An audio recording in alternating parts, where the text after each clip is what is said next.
Hey, how's it going, everybody? My name is Dan the T-Shirt Guy, and welcome back to the Now Show, where you never quite know what I'm going to do next. And yes, it's a Wednesday movie review on a Thursday because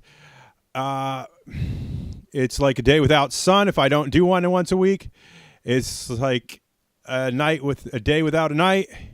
So let's do that. This is the only show with lemon-scented limes, lest I forget, and the only show that's supernatural, super awesome. Third eye. Why would you not want a third eye? Why ask why?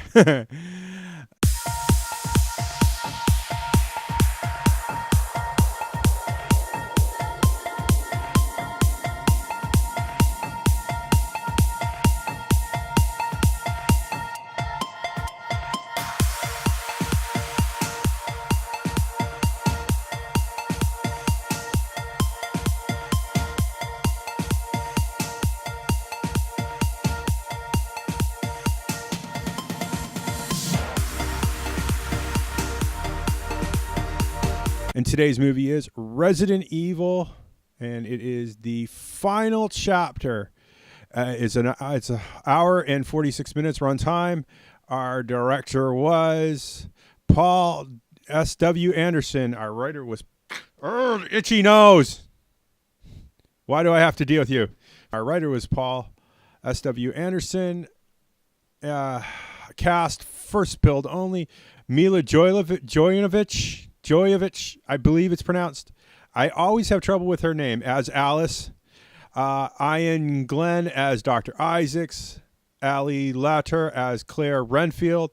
Sean Roberts as Wesker. I have a super itchy nose recording this. I'm sorry. Ian McKen as Doc. Fraser James as Razor. Ruby Rose as Abigail. That sounds familiar. I don't know where I've heard her name before, but I can't place it. William Levy as Christian, Rolla as Cobalt. I love that name. Rolla, no last name, as Cobalt. Ever Anderson as young Alicia / Red Queen. Mark Thompson as James Marcus. Mitten Shore as Thin Man. Sobin Horgensen as I don't think I can pronounce that on air. Emaciated. Okay, I thought that said something else.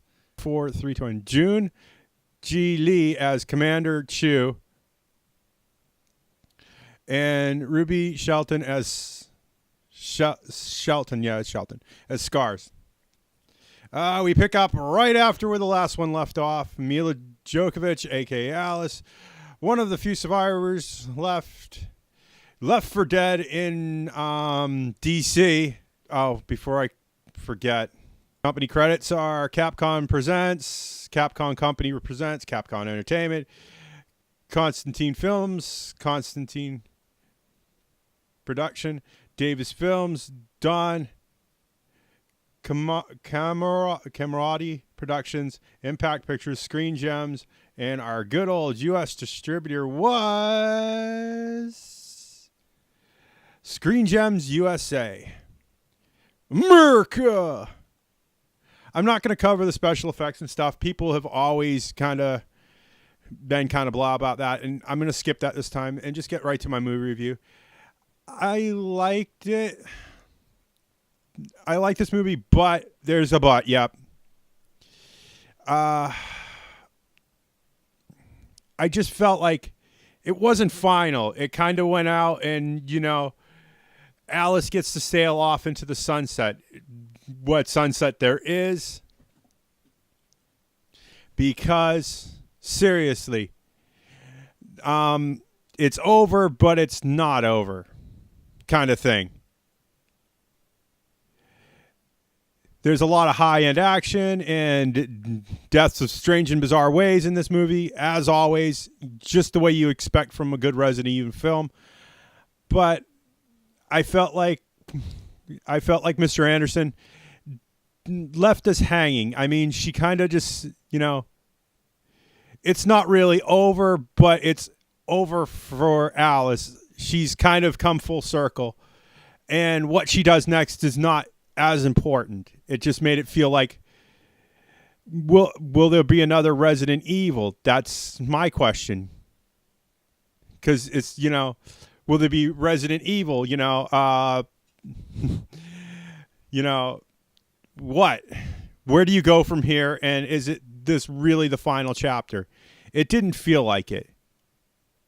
It kind of felt like this is an ending for this character, but what happens with the rest of the characters? I put this to you, Mr. Anderson. What happens next? You kind of left us hanging here. It was kind of, you were expecting everything to go out in a bang, and we sail off into the sunset kind of thing. Like with Maximum Overdrive. Remember that one? If you haven't, go watch it. It's a really good movie. The survivors get away, but what happens next? They sail off on a boat into the sunset. There's a little bit of weirdness. There's a text box weirdness. I kind of want to see what CinemaSins has to think about this one. Let's see. Is there anything else I want to say? Oh. Let's see. Do I see this as DVD buy? Yes, just because I have the other Resident Evil films. I'd like to add it to my collection. Do I see this as another theater watch? No. Basically because I wasn't happy at the end. Wise men say this is the end. Like if you like most definitely, and subscribe. End up on the Sci-Fi Network. When you want to see more sometime around Halloween, this will be on this. the TV. And I will see you all in the next movie review. Bye.